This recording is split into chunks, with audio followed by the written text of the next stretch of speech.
Менің аты-жөнім Сағидуа Ауа Қабидуа қызы. Менің жасым 5-те.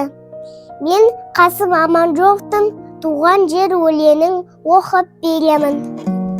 Шықшы тауға, қарашы кең алаңа, мәз боласың, құсайсың жас балаға. Оу шетіне жүгірсең, шашайсың ма, құмарың бір қанама. Уадайыға алтын бесік туған жер, қадіріңді келсең білмей кеше көр. Жаталмас едім топырағымда тебіренбей, ақым болмай тасым болса мен егер.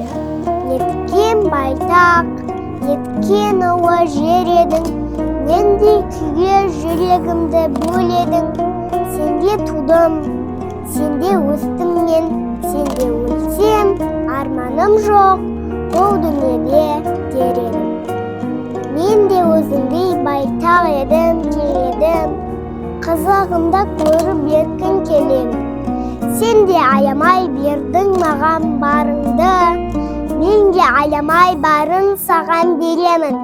Болдым ғашық, туған дала мен саған, алыс жүрсем арманым сен аңсаған.